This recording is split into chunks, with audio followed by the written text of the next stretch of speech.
Good morning, God. Good morning.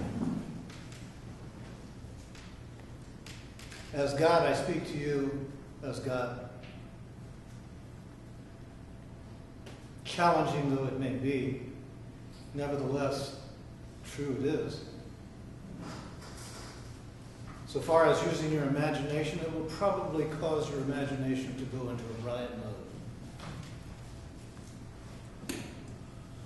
And so far as your spirit is concerned, it will be the tempest of your spirit.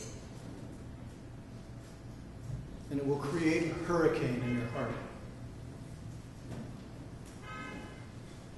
To reach a place of embracing who you are.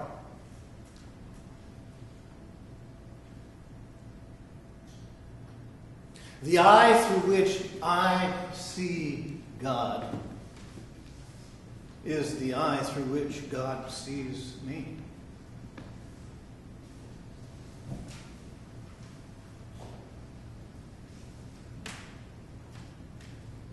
Understand that the mind through which you perceive the great mystery is the same mind through which the great mystery perceives you.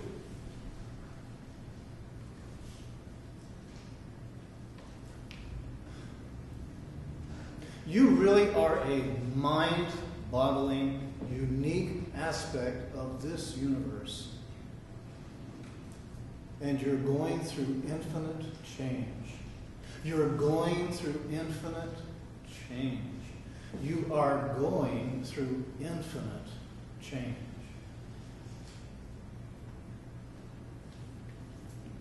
All gods, we all have our beginnings as teeny little godlings. And we are conditioned by a godless world. We transcend codependency and independency by focusing more on being interdependent in relationship with an interconnected universe.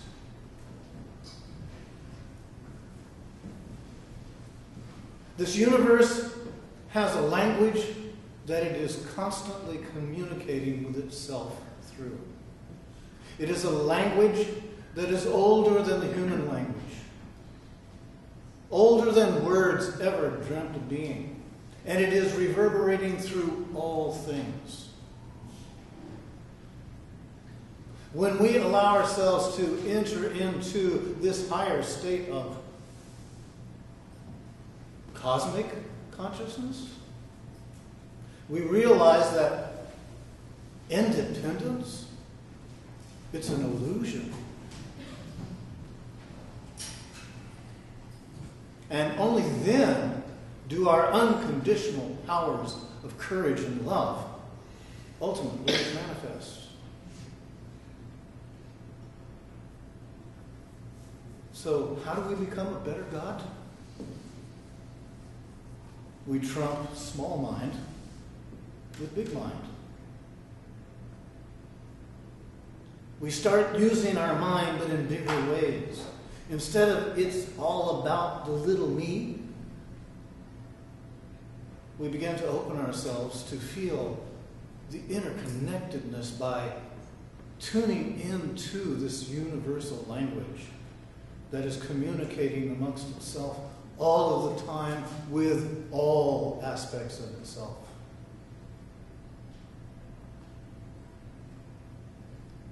Sometimes it is that we look at others and we miss that we're looking at God. And that's because we forget who we are. Sometimes it helps to have the ability to place yourself in another God's shoes. To be able to feel the fitted or ill-fitted dimensions of being other than oneself. I'm sure all of you have had that experience of feeling other than oneself. There's not a day goes by that it doesn't happen to me. As a matter of fact, I thought I'd be really happy when this day went by. To be able to broach this subject about me, about you, about we, who we are. And at the same time, there is that aspect that said, yes! This is to be spoken. This is to be brought forward. Which then helps us develop a modus operandi. And that's really one of empathy. We learn to have empathy for ourselves. We learn to have empathy one for another. That then actually assists us in reaching a higher state of consciousness. Now, this higher state of consciousness also makes reference to another aspect of us, and that is, how many selves are there? We've come to recognize them as belief selves. But how many belief selves do you have in you, and how many are clamoring to get upon your stage and pontificate about their beliefs?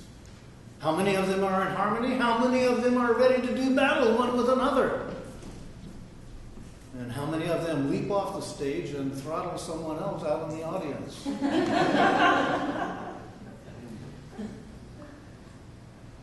Sometimes it is that if we're going to become a better God, one of the things that will help us is to get in better touch with our belief selves. You're probably only aware of a precious few of them, and you probably cling to them with such eagerness and earnestness, impatient or fearful of having them be contested. Well, isn't that what happens when your belief self, who is so sure it's right, encounters another belief self that is so sure it's wrong? And that can be in yourself or with someone else, or even somewhere in the universe. When this happens, it is brought to your attention that contest them you must. For in order to become a better God, you have to look at your belief selves and see them for what they are, how they affect you, how they affect life, how they actually enable or disable you to move from an egocentric based premise to an ego-centric based living.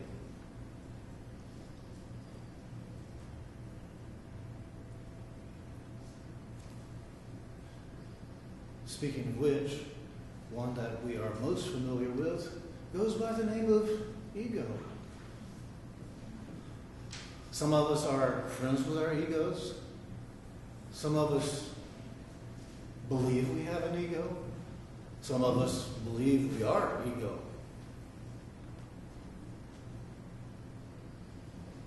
Think of it as a magnificent tool. One that you as God can begin to use because it is in your array of tools to be used. And if you want, you can use it to leverage egocentric thinking against an ego-oriented world. In this way, it can become a catalyst, but a cataclysmic catalyst, in order to actually achieve a healthy, sustainable change in an otherwise unhealthy, unsustainable world. So as God, It helps you to be in the world, but not of it. As God, you can look in the mirror and look for God. It'll be between this wrinkle and that wrinkle. Disguised as a wrinkle. Always it is that up to now we have chosen to don disguises, to pretend who we are not. And now, right now, God, I'm encouraging you to let go of your disguises. Have a look at your belief selves, and then begin to embrace your true nature. You are God. I am God. We are God. Thank you, God, for your attention.